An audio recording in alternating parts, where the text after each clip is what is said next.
이제 하나님 말씀 보도록 하겠습니다. 이 아침 하나님 주시는 말씀 요한계시록 1장입니다. 우리 기립하셔서 하나님 말씀 받도록 하겠습니다. 1장 9절부터 20절입니다. 제가 봉독합니다. 나 요한은 너희의 형제요 예수의 환난과 나라와 참음에 동참하는 자라. 하나님의 말씀과 예수를 증언하였으므로 말미암아 반모라 하는 섬에 있었더니 주의 날에 내가 성령에 감동되어 내 뒤에서 나는 나팔 소리 같은 큰 음성을 들으니 이르되 내가 보는 것을 두루마리에 써서 에베소, 서머나, 버가모, 두아디라, 사데, 빌라델피아, 라오디게아 등 7 교회에 보내라 하시기로 몸을 돌이켜 나에게 말한 음성을 알아보려고 돌이킬 때에 7 금촛대를 보았는데 촛대 사이에 인자 같은 이가 발에 끌리는 옷을 입고 가슴에 금띠를 띠고 그의 머리와 털의 희기가 흰 양털 같고 눈 같으며 그의 눈은 불꽃 같고 그의 발은 불뭇불에 단련한 빛난 주석 같고 그의 음성은 많은 물소리와 같으며 그의 오른손에 7 별이 있고 그의 입에서 좌우에 날선 검이 나오고 그 얼굴은 해가 힘있게 비치는 것 같더라. 내가 볼 때에 그의 발 앞에 엎드러져 죽은 자같이 되매 그가 오른손으로 내게 얹고 이르시되 두려워하지 말라. 나는 처음이요 마지막이니 곧 살아있는 자라. 내가 전에 죽었었노라. 볼지어다 이제 세세토록 살아있어 사망과 음부의 열쇠를 가졌노니 그러므로 내가 본 것과 지금 있는 일과 장차 될 일을 기록하라. 내가 본 것은 내 오른손의 7 별의 비밀과 또 7 금촛대라. 7 별은 7 교회의 사자요 7 촛대는 7 교회니라. 아멘. 작성해 주시기 바랍니다. 오늘은 제가 사진 한 장을 소개하는 것으로 말씀을 이제 시작하도록 하겠습니다. 사진 한번 우리 보도록 하겠습니다. 여러분들 이 사진 어디서 많이 본 것 같죠? 밑에 설명이 나와 있는 것처럼 이제 우리 그리스도인들 예수를 믿는다는 이유 한 가지 때문에 굶주린 이 사자밥이 되게 했던 그 장면이기도 합니다. 순교와 배교, 사실은 이 기독교 2000년 역사 가운데 계속해서 지금까지 일어나고 있는 일이죠. 그런 일을 만났을 때 어떤 사람은 끝까지 믿음을 지키면서 순교를 하기도 하고요. 또 어떤 사람은 도중에 이제 믿음을 지키지 못하고 배교를 하기도 합니다. 그런 절박한 상황을 만났을 때 우리 그리스도인들은 하나님 앞에 기도를 드립니다. 그런 상황에서 우리를 구해 주시기를 하나님께 기도를 드리죠. 그런데 그런 때 바로 하나님께서 나타나셔가지고 그 문제를 해결해 주시고 구해 주시면은 좋은데 그렇지 않을 때가 많이 있습니다. 그래서 그런 상황을 만나게 되면은 우리는 어떤 질문을 합니까? 왜 하나님 침묵하십니까? 왜 지금 구해 주지 아니하고 우리에게 정말 주님이 필요하고 도움이 필요할 때 하나님은 아무것도 하지 아니하시고 그냥 침묵하고 계십니까? 이런 이제 질문을 하나님 앞에 드리기도 합니다. 사실 우리가 그런 상황을 이렇게 만났을 때 어떤 사람은 끝까지 믿음을 지키고 순교를 하고 어떤 사람은 도중에 이제 믿음을 떠나 배교를 하게 되는데 그랬을 때 그 순교를 했던 사람들은 도대체 무엇에 붙들려 있었기에 끝까지 믿음을 지킬 수가 있었을까? 또 배교를 했던 사람은 무엇을 보고 무엇을 붙들었길래 믿음을 떠나서 배교를 선택했을까? 아마 이런 것들을 한번 우리가 쭉 살펴본다면은 정말 우리에게 있어서 무엇이 중요한가? 이런 것들을 한번 우리가 발견할 수 있으리라고 생각합니다. 그런데 실제로요, 제가 이 계시록 말씀을 이렇게 준비를 하면서 오늘 이 사진이 계시록의 배경이에요. 그래서 실제로 우리가 계시록 말씀을 읽을 때는 편안한 자리에서 그냥 성경을 즐기는 그런 게 아니라 정말 우리도 절박한 그런 상황에 임했을 때 나는 어떻게 믿음을 지키면서 이 그때를 하나님께서 기뻐하는 신앙의 삶으로 감당해낼 수 있을까? 이런 것이 우리의 어떤 이 질문이 돼야 된다고 생각을 하거든요. 그런 의미에서 저는 이 계시록 말씀을 잘 살펴보는데 그 답이 분명히 있다라고 생각이 들어요. 실제로 계시록을 묵상하면 묵상할수록 우리의 마음이 새롭게 되어지고 믿음이 더 새로워지는 것들을 경험하게 됩니다. 오늘 아침에도 저는 이 말씀을 우리가 묵상하는 가운데 우리의 마음이 정말 새로워지는 그런 아침이 되었으면 좋겠어요. 또 한 가지 사진을 제가 좀 한번 소개를 드리고 싶어요. 이 사일런스라는 사진이죠. 영화의 어떤 포스터인데 우리가 잘 아는 대로 일본이 낳은 세계적인 이 작가 엔도 슈사코가 쓴 이 침묵이라는 소설이 있어요. 역사 소설인데 실제로 이 일본의 그 기독교 박해를 배경으로 하는 에도 시대가 끝나면서 17세기 일본에 있었던 극심한 박해가 있었습니다. 그 박해를 이렇게 당하는 가운데 있었던 이제 이 순교와 배교 이 사건을 배경으로 하고 있는데요. 사실 위에서 말한 이 원형 경기장의 이 사자 그리고 또 이 사일런스 둘 다 사실은 순교와 배교라는 이 주제로 이제 이 작품을 이제 소개를 하고 있는데 여러분들 한번 저는 지금 이 계시록을 우리가 쭉 공부해가는 가운데 계시록의 묵상 영화로 이 사일런스라는 영화를 여러분들한테 추천을 드리고 싶어요. 사실 이 그 엔도 슈사코 일본의 크리스찬 작가로서 굉장히 큰 영향을 준 작가이기도 하고요. 저도 또 사실 이번에 이 계시록 말씀을 준비하면서 이 책을 다시 한번 이렇게 이 리뷰를 하는 가운데 굉장히 이제 많은 이 은혜가 있었습니다.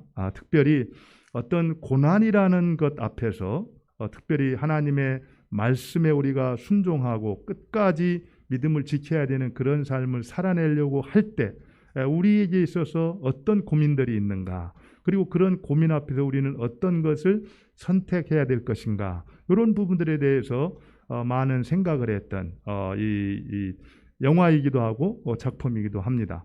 여러분들 뭐 책도 나와 있고 또 영화도 있으니까 둘 가운데 어느 것이든지 아마 영화로 보는 것도 실제로 이 영화의 감독인 마틴 스콜세지라고 아주 세계적인 명장 아닙니까? 이분이 이 작품을 준비하기 위해서 19년 동안을 준비를 했다 그래요. 그래서 이제 그 곳곳에 그 신앙이 묻어나는 장면들이 있는데 한번 우리가 이 계시록 묵상하는 기간 추천 영화로 한번 이렇게 같이 보았으면 좋겠습니다.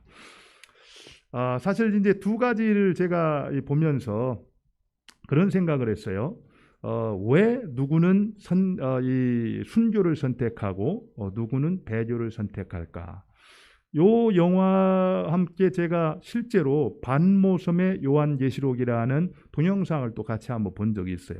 실제로 반모섬에서 요한이 갇혔을 때 그때 어떤 상황이었는지 역사적인 어떤 이 기록들을 토대로 해서 이렇게 만든 이 동영상이었는데 그런 것들을 쭉 보면서 끝까지 순교의 어떤 신앙을 가지고 하나님의 뜻을 이루었던 사람들이 있고 도중에 이제 믿음을 떠나서 어떤 배교의 자리로 떠나는 사람들도 있었는데 그 둘 차이가 무엇일까? 사실은요, 배교를 했다라고 해서 그들이 신앙이 없었던 게 아닙니다. 사실은 어떤 사람은 순교를 통해서 자기의 신앙을 표현을 했고 어떤 사람은 배교라는 걸 통해서 자기의 신앙을 표현을 했는데 이제 나중에 그런 말이 굉장히 마음에 와닿았어요. 강한 자, 아니 순교를 했던 사람보다 이 약한 자, 이 배교를 했던 사람의 고통이 덜했다고 말할 수가 있을까? 어떻게 보면 모두가 다 절박한 상황 가운데에서 고민하고 고통하면서 정말 하나님의 어떤 뜻을 따르려고 애썼지만 결과는 이렇게 달라졌던 거죠. 그렇다면은 이런 가운데서 무엇이 그 둘 차이를 만들었을까? 전체적으로 제가 요한계시록 말씀을 묵상을 하면서 하나님 나라의 큰 그림, 이 하나님 나라의 비전을 정확하게 보고 그 확신 가운데 있는 사람과 그렇지 않은 사람의 차이가 아닐까 이런 생각을 해봤습니다. 그런 의미에서 오늘 또 이제 말씀을 보겠지만 이 계시록의 말씀을 통해서 예수 그리스도가 누구시며 그분이 우리에게 말씀하시는 이 하나님 나라, 그 하나님 나라의 시작과 끝이 어떻게 이루어지고 있는가, 지금 우리는 그 가운데 어디를 걸어가고 있는가, 이런 것들을 정확히 보고 확신 가운데 거한다면은 아마 우리는 끝까지 믿음의 승리의 삶을 살아낼 수 있다 이런 생각을 하게 됩니다. 이런 것들을 한번 마음에 두고 오늘 말씀을 같이 한번 우리 들었으면 좋겠습니다. 예, 이제 오늘 말씀 먼저 9절을 한번 볼게요. 9절을 보면은 요한이 이제 계시를 받게 되는데 어느 때 어디에서 어떤 상황에서 이 계시의 말씀을 받는가가 소개가 되고 있습니다. 우리 9절을 같이 한번 읽겠습니다. 시작. 나 요한은 너희 형제요 예수의 환난과 나라와 참음에 동참하는 자라 하나님의 말씀과 예수를 증언하였으므로 말미암아 반모라는 섬에 있었더니. 예. 여기 보면은 지금 요한이 이 계시를 받을 때 어디에 있었다고 말하고 있습니까? 반모라 하는 섬에 있었다 이렇게 말을 하고 있어요. 사실 우리가 아는 대로 반모 섬은 에게해안에 있는데 대륙인 에베소로부터 약 한 50마일 떨어진 이 바다, 이 에게해안에 있는 섬이었는데 그 반모 섬은 지금도 그렇지만 거의 돌산이라 그래요. 그러니까 뭐를 생산하고 농사를 짓고 먹고 살 수 있는 것이 전혀 없는 그런 황무지였다 이렇게 볼 수가 있습니다. 그리고 그 당시의 기록을 보면은 그곳에는 광산이 있어가지고 결국에 이제 요한과 더불어서 믿는 자들이 그곳에 이제 유배를 당해가지고 이 광산에서 아주 심한 강제 노역을 이제 당했다 이렇게 이제 기록이 되어 있습니다. 그러니까 지금 요한이 처한 상황은 굉장히 어떻게 보면은 우리가 생명이라는 것과는 반대되는 그런 상황 가운데에서 극심한 고난을 받는 가운데 이 말씀이 주어졌다 이렇게 볼 수가 있죠. 그런데 왜 요한이 그 반모섬에 있었는가? 이 이유를 좀 살펴보면은 뭐 때문에 그곳에 있었다고 말하고 있습니까? 하나님의 말씀과 예수를 증언하였으므로 이렇게 말하고 있습니다. 다시 말하면은 예수를 믿는다라는 것을 거절하고 또는 예수님을 선포하고 복음을 전하는 일을 하지 않았다라면은 그곳에 갈 필요가 없었다라는 거예요. 그러나 충성스럽게 하나님의 말씀과 예수님에 대한 증언을 했다라는 그 이유로 이제 그곳에 이제 유배가 돼 가지고 그곳에서 강제 노역을 겪으면서 고난의 시간을 보내고 있었다 이렇게 이제 말을 하고 있습니다. 그러면서 또 이 말씀을 소개할 때 요한이 뭐라고 소개하냐면은 나 요한은 너희의 형제다 이렇게 말하고 있어요. 그러면서 뭐라고요? 예수의 환난과 나라와 참음에 동참했던 자다 이렇게 말하고 있습니다. 다시 말하면은 이 편지를 받는 사람과 보내는 사람 둘 다 어떻다는 거예요? 똑같이 그리스도 안에서 정말 말씀과 예수의 증언 때문에 고난과 박해로 인해서 어려움을 겪고 있었던 자들이 이제 편지를 쓰고 받고 이렇게 하고 있다 이렇게 볼 수가 있는 겁니다. 그런 가운데에서 이 말씀이 우리에게 어떤 말씀인가를 이제 생각할 수가 있다라는 거죠. 사실 이런 것들을 보면은요, 보통 우리가 극심한 고난을 겪을 때면은 우리는 서두에서 말씀드렸듯이 왜 하나님이 침묵하실까? 왜 하나님이 나를 버려두실까? 왜 하나님이 나에 대해서 무관심하실까? 막 이런 생각을 갖기가 쉬운데 정작 어떻습니까? 정말 극심한 고난 중에 있던 사람을 하나님께서 찾아오셔서 말씀하시고 가르쳐 주시고 그들을 통해서 또 하나님 나라의 귀한 일들을 이루어 가신다라는 걸 볼 수가 있습니다. 그렇기 때문에 고난 중에 있다. 그리고 어쩌면 내 기도에 대해 하나님이 응답하지 않는 것 같다.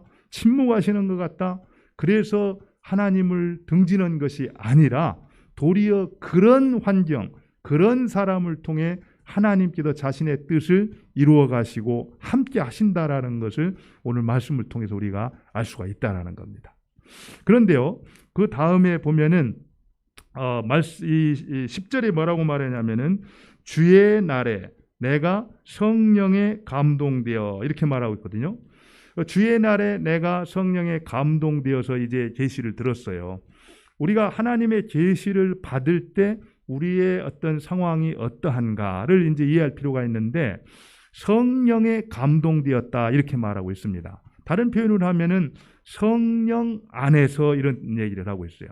내가 다시 말해서 성령의 지배와 통치를 받는 성령 충만한 그런 가운데에서 이제 계시가 요한에게 임했다 이렇게 볼 수가 있죠. 우리도 사실 하나님의 음성을 듣고 또 하나님과 열린 관계가 되어서 주님과 교제가 좀 아름답게 이루어져야 되는데 그런 것들이 끊어지고 그런 것들이 막혔을 때 문제가 뭐라는 거예요? 내 안에 성령이 차지할 자리가 없을 때, 내 자신으로 꽉 차 있을 때 그런 일은 경험하기가 어렵다라는 겁니다. 반대로 성령을 사모하고 늘 성령과 연결되어 있어서 그분의 지배와 통치를 받는 성령 충만한 상황 가운데 있을 때 얼마든지 그곳이 유배지가 됐든 어떤 환난지가 됐든 어디가 됐든지 간에 하나님께서는 그들에게 말씀하시고 그 음성 우리가 들을 수 있고 그 뜻을 행할 수 있는 자가 된다라는 거죠. 근데 여기서 또 조금 특이한 표현이요. 그게 어느 날에 이루어졌냐면은 어느 날에 이루어졌습니까? 주의 날에 이렇게 되어 있어요. 주의 날에. 보통 이 주의 날 이러면 우리는 대번 떠오르는 게 어떤 날입니까? 일주일 중 첫날인 이 보통 우리가 일요일, 이 주일이라고 말하는 날을 생각하기가 쉬워요. 근데 사실 여기서 주의 날이다라는 주의 이걸 이제 큐리아테 이렇게 표현을 쓰고 있는데 형용사입니다. 그런데 형용사로서 어떤 날을 주의 날이다 이렇게 표현한 것은 지금 우리가 말하는 주일을 말하는 경우에는 한 번도 없었습니다.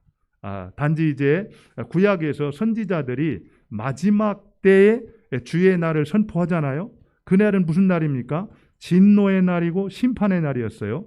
바로 그 날을 사용할 때 주의 날 이렇게 사용을 했습니다. 그렇기 때문에 요한도 신구약 성경 전체에서 계속 사용했던 그 심판의 날과 진노의 날로 마지막 때 하나님이 약속했던 그 날로 주의 날을 이렇게 익숙하기 때문에 지금 이 그날을 썼을 거라 이렇게 이제 이해를 하는데, 근데 이제 그런 질문이 나오는 거죠.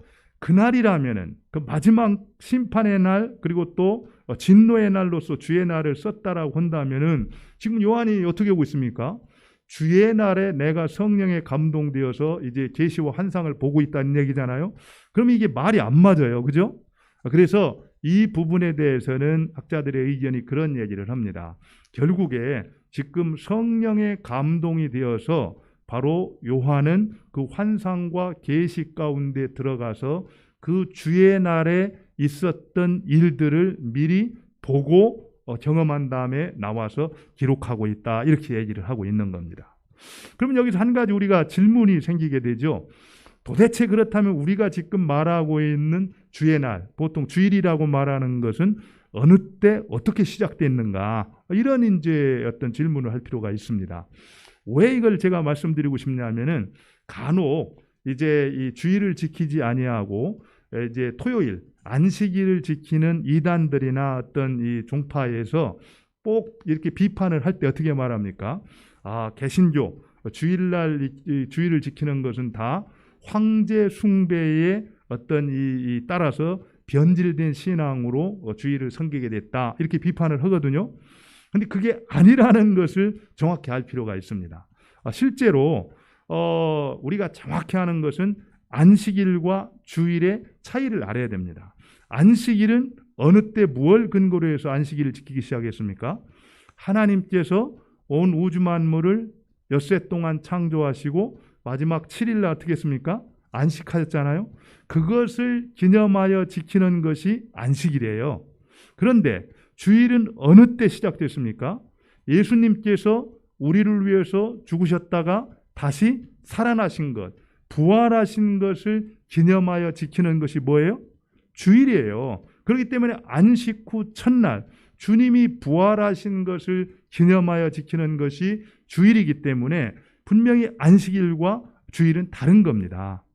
그렇다면은 언제부터 구체적으로 일주일마다 한 번씩 이렇게 모였던 그 주일, 그날이 이렇게 지키게 되었는가? 여기에 대해서는요, 사실은 정확한 어떤 성경적인 답은 없습니다. 그러나 실제적으로 오늘 왜 제가 이 말씀을 드리냐면은 여기서 이 주의 날이라는 이 표현이 신약 성경에서 처음 나오고 있는 거예요. 사실 이 지금 사용하고 있는 표현들은 처음 사용되고 있는 겁니다. 우리는 지금 주의 날, 주님의 날 이렇게 말을 하지만 이 말은 여기서 처음 나오고 있는 거거든요. 그런데 도대체 일주일의 첫날로 우리가 지금 말하고 있는 주일로 이렇게 안식일 대신에 지켰던 정례화됐던 그 주의 날은 언제부터 어떻게 시작됐는가, 이런 것을 좀 우리가 알 필요가 있는데요. 실제로 가장 먼저 주일에 대한 어떤 이 용례들, 사용례가 초기 문서에 한 3가지 정도에 나와 있습니다.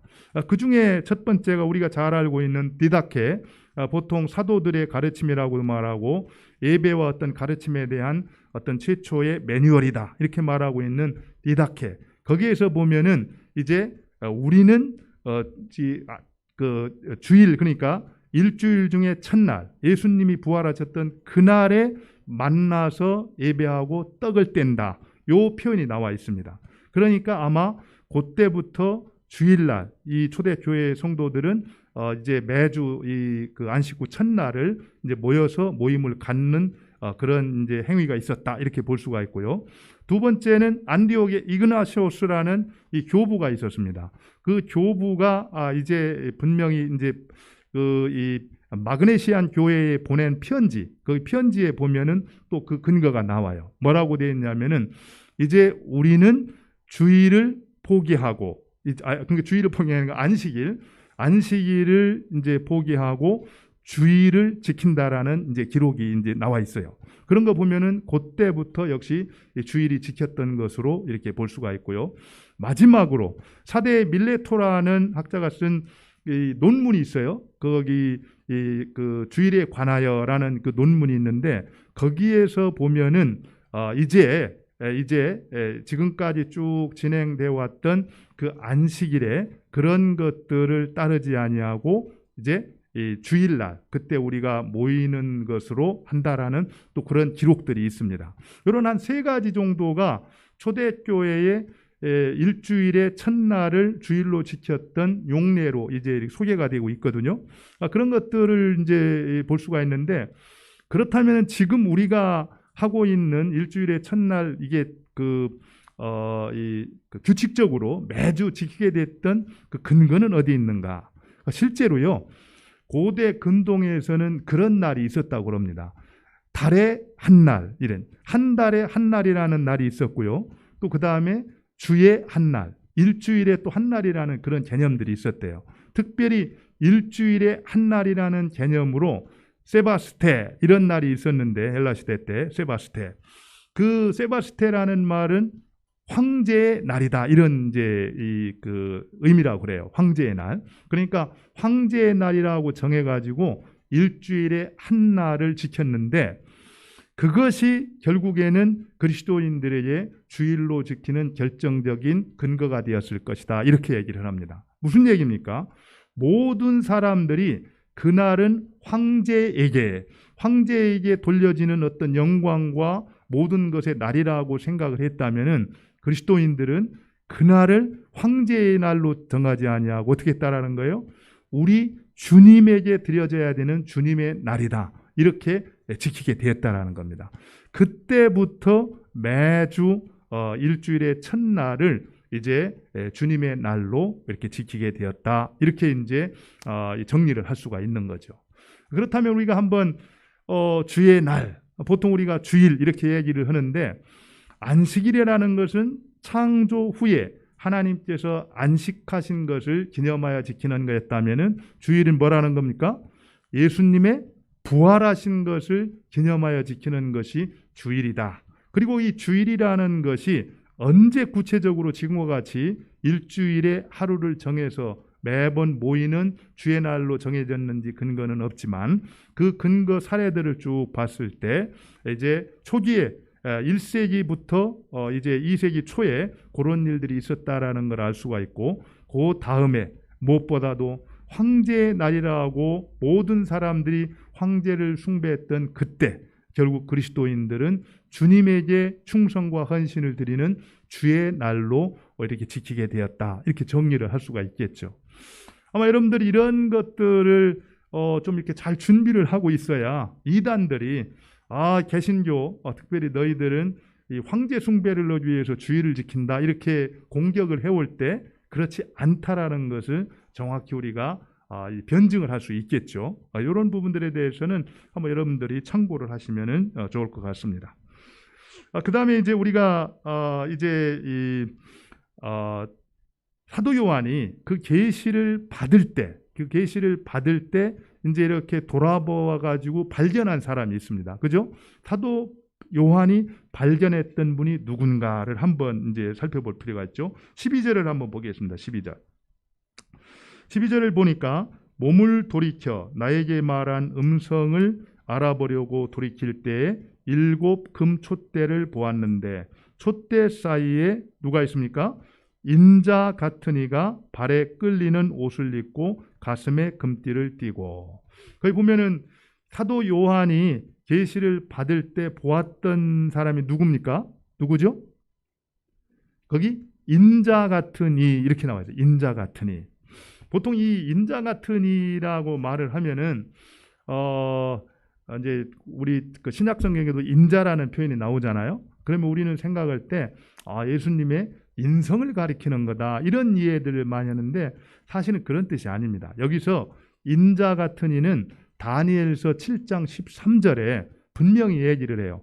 하나님께서 우리에게 보내주시고 약속했던 메시아 그리스도, 그를 인자 같은 이 이렇게 표현하고 있는 겁니다. 그래서 여러분들이 앞으로 성경을 읽을 때 인자 같은 이, 이것은 하나의 보통명사라고 볼 수 있어요.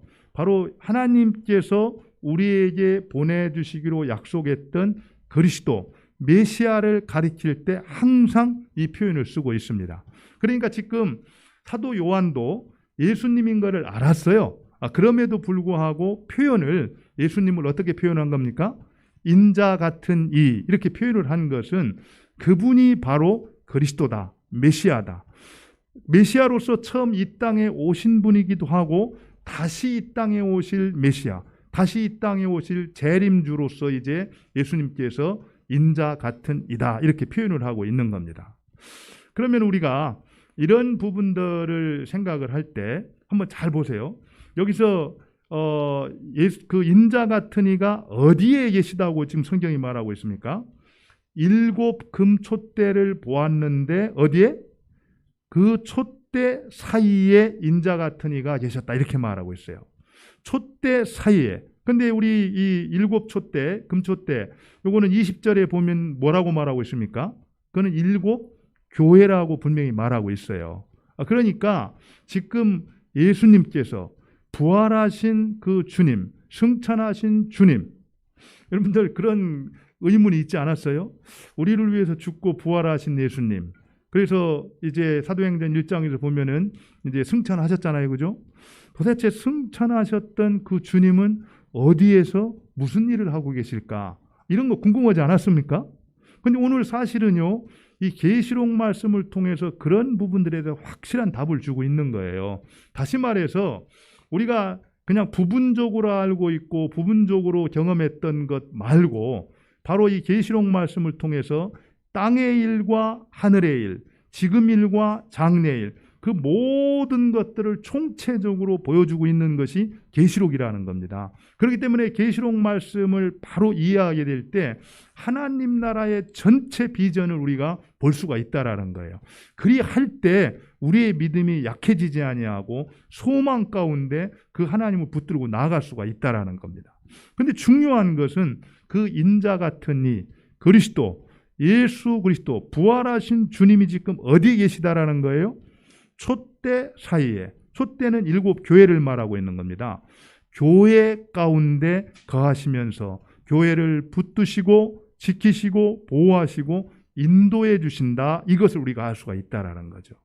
그런 의미에서 우리가 하나님의 백성으로서 교회로 존재한다라는 것이 얼마나 보배로운 것인가, 든든한 것인가, 이런 것들을 이제 우리가 알 수가 있는 겁니다.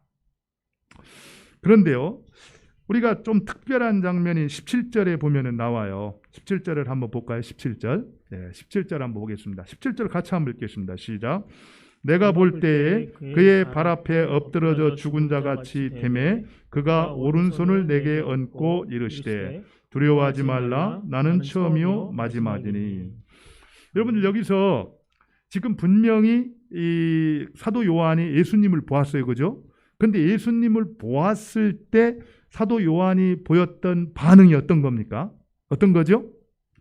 그의 발에 엎드러져 죽은 자 같이 됐다. 이게 이제 예수님을 본 사도 요한의 반응이었거든요.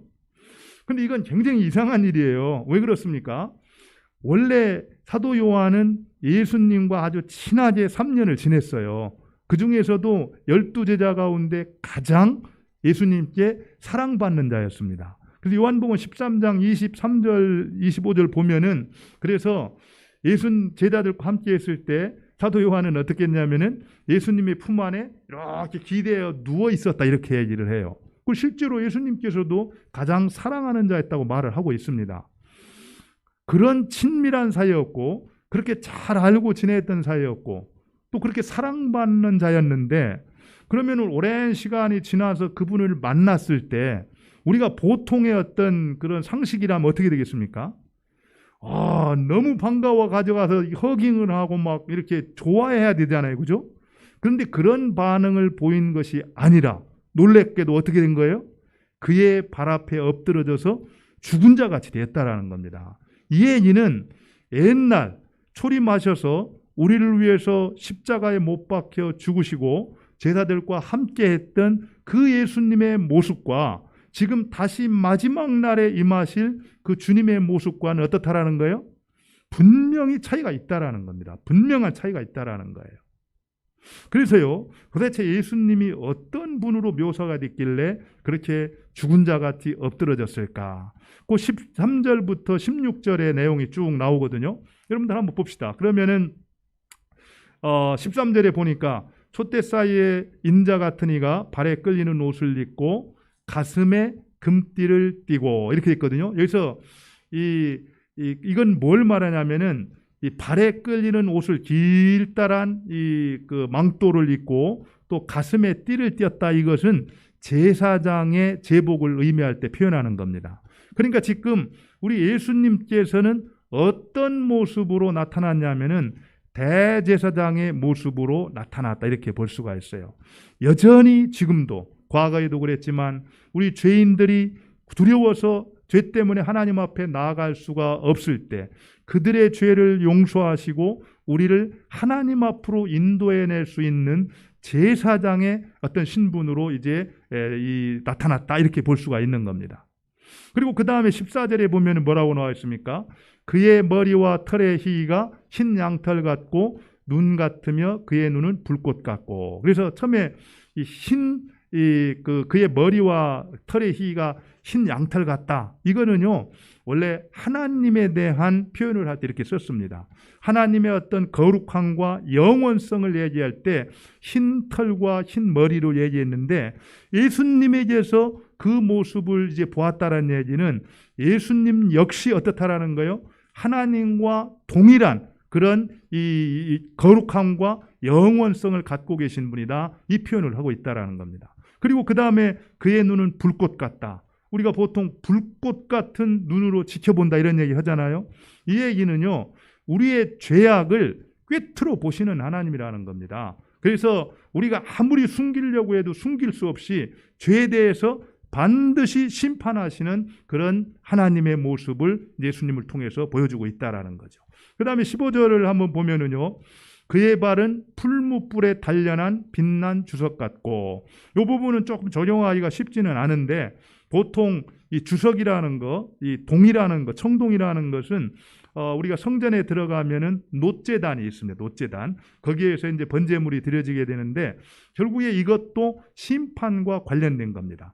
우리가 죄를 지었을 때는 반드시 심판을 받게 된다라는 그리고 그 예수님이 바로 그 심판의 주로 나타나셨다라는 그 표현을 이제 쓸 수가 있는 거죠. 그 다음에 그의 음성은 어떻습니까? 많은 물소리 같으며, 여러분들 여기서 많은 물소리라고 할 때 보통 이제 폭포 소리를 비유를 하거든요. 정말 여러분들 이 큰 폭포 주변에 갔을 때 들리는 소리가 어떤가요? 보통 나이아가라 폭포 같은 경우는 100km 밖에서도 그 폭포 소리가 들린다고 그러잖아요. 그러니까 그 가까이 갔을 때 그 많은 물소리라는 것은 장엄하고 어떤 위험 있는 그런 표현을 할 때 많은 물소리다 이렇게 표현을 하고 있습니다. 우리 주님의 음성이 많은 물소리와 같다라는 것은 마지막 때 재림하실 때 주님의 모습은 옛날에 부드러웠던 그런 모습과는 달리 심판주로서 아주 장엄하고 위험을 갖춘 그런 분으로 임하실 것을 이제 표현을 하고 있는 겁니다. 그 다음에 16절을도 보면은요, 그의 오른손에는 7별이 있고 그의 입에서 좌우에 날선 검이 나오고 그의 얼굴은 해가 힘있게 비치는 것 같더라. 여기에서 오른손에 7별이 있다라는 거, 사실은 이 오른손, 주님의 오른손은요 최고의 소유를 말할 때 오른손을 얘기하거든요. 근데 그 자신의 최고의 소유, 그 소유를 이제 상징하는 게 뭐가 있다라는 겁니까? 7별이 있다 이렇게 말해요. 근데 7별이라는 것을 20절에 보면은 뭐라고 말하십니까? 7교회의 사자들이다 이렇게 말을 하고 있어요.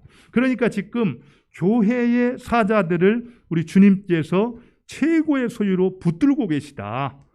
어떻게 보면은 7교회 사자들을 다양한 견해도 있지만요, 우리가 쉽게 생각하면은 교회의 일꾼들, 충성스러운 교회의 일꾼들을 7별이다 이렇게 말할 수 있는데, 그들을 하나님께서는 우리 주님께서는 오른손에 꼭 붙들고 지키고 계시다 이렇게 말하고 있는 겁니다. 결코 넘어지지 않는다라는 거죠. 그러면서 조금 이제 무시무시한 표현이 나오는데, 그의 입에서 좌우에 날선검이 나온다. 여기서 이 날선검이라는 표현은요, 로마 병사들이 사용했던 검을 똑같이 사용하고 있습니다. 그러니까 로마 병사들이 가지고 있던 검은 어떤 일을 하는 겁니까? 사람을 찔러 죽이는 일을 했어요. 그런데 우리 주님의 입에서 나오는 그 검이 그렇게 표현됐다라는 것은 이제 심판 때 그것에 대해서 이제 어떻게 합니까? 제한하지 아니하고 죄를 지은 사람들에 대해서 반드시 심판하시는 무서운 심판의 모습으로 이제 등장을 한다라는 거죠. 그리고 그의 얼굴은 해가 힘있게 비치는 것 같더라. 정말 영광스러운 모습으로 이 땅에 임함으로 말미암아 이 피조물 누구도 대항할 수 없는 그런 하나님의 영광, 이런 이제 모습을 보여주고 있는 거죠. 이런 것들을 경험을 했기 때문에 사도 요한은 어떻게 한 거예요? 처음에 자기가 예수님을 만났을 때 어떻게 보면은 베들레헴 말구 위에서 정말 연약하고 어린 양과 같이 그렇게 임했던 모습, 또 그리고 십자가에서 힘없이 창에 찔려 돌아가시면서 탄식하시고 슬퍼하셨던 그런 모습과는 전혀 다른 하늘의 영광과 장엄한 그런 위엄과 심판주로서 이 땅에 임하시는 그 예수님을 보았기 때문에 바로 사도 요한은 그 앞에 죽은 자같이 엎드러질 수밖에 없었다 이렇게 표현을 하고 있는 겁니다. 이 얘기는요, 우리가 우리를 위해서 죽었다가 다시 사신 예수님, 우리가 그 다음 편을 한번 이제 보면 17절에도 그런 얘기 나오잖아요. 17절에 보면은 그런 죽은 자 같이 된 그를 이제 예수님께 어떻게 합니까? 등을 만지시면서 두려워 말라 이렇게 이제 위로를 하잖아요. 그런 심판으로서 장엄한 그런 모습으로 내려왔던 주님이시지만 또 한편으로는 자기 백성들에게는 어떤 분이에요? 한없이 따뜻하고 다정한 분으로 이렇게 묘사가 되는 걸 볼 수가 있습니다. 보통 그렇게 얘기를 하죠. 우리 주님은 손으로 이 바로 하늘까지도 이렇게 그 옮겨지고 보존할 수 있는 분이지만 그분은 또 어떤 분이라는 겁니까? 우리가 21장에 보면은 자기 백성들의 눈에서 눈물을 씻어 주실 만큼 다정한 그런 하나님으로 이렇게 묘사가 되고 있습니다. 우리 주님이 그런 분이라는 거예요. 여러분들 이런 걸 생각할 때 계시록을 보면서 정말 우리에게 큰 위로와 격려가 되지 않습니까? 전능하시고 심판주이시고 정말 위엄이 있으신 분이지만 그분은 또 한없이 따뜻한 분으로 우리의 등을 두드려주면서 두려워하지 말라, 놀라지 말라고 말씀하시고 자기 백성의 눈에서 눈물을 닦아주시는 그런 다정한 주님이시라는 겁니다. 그 주님이 지금 교회 가운데 거하시면서 우리와 함께하고 계시다라는 거예요. 이제 마지막으로 한 가지만 보죠. 19절 말씀을 한번 보겠습니다. 19절. 우리 19절 같이 한번 읽겠습니다. 시작. 그러므로 내가 본 것과 지금 있는 일과 장차될 일을 기록하라. 이게 굉장히 중요한 거기 때문에 제가 PPT를 한 장 만들었어요. 그 다음 PPT 한번 띄워주실까요? 예, 바로 띄워주시면 좋겠습니다. 예, 거기 보면은 여러분들 19절 제가 거기 나와 있잖아요. 그러므로 내가 본 것과 지금 있는 일과 장차될 일을 기록하라. 이렇게 이제 명령이 나왔는데 여기서 오늘 요 내용은요, 요 한 구절이 요한계시록 전체를 한눈에 볼 수 있도록 가르쳐주고 있습니다.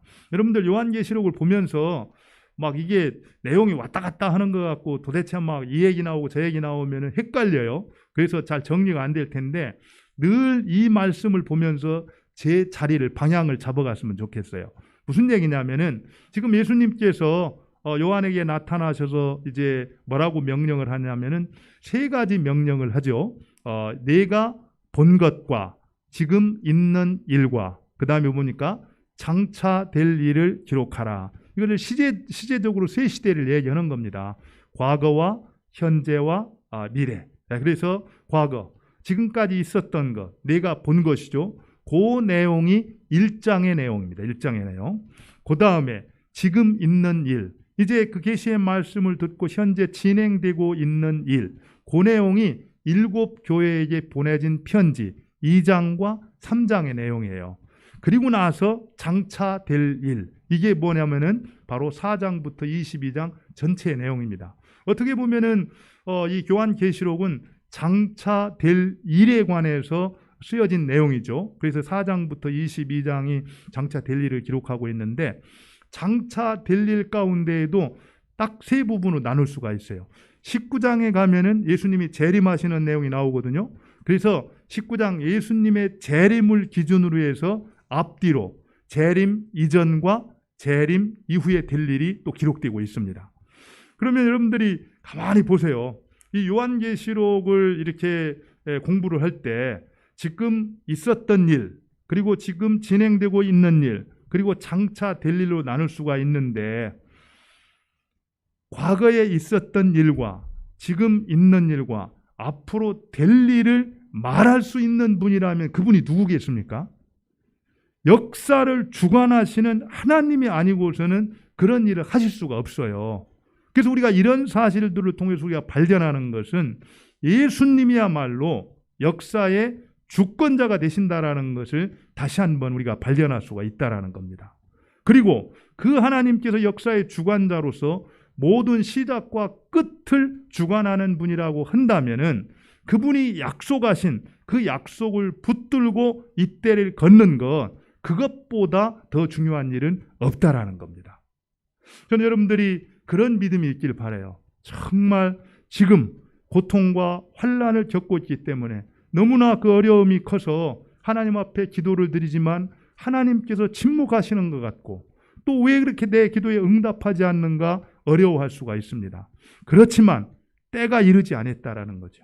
하나님께서는 반드시 역사의 주관자로서 우리에게 약속하신 그 약속을 이루어 주시고 우리를 생명 가운데로 인도해 주시고 바로 자신의 뜻을 이루신다, 완성하신다라는 것을 알 수가 있다라는 겁니다.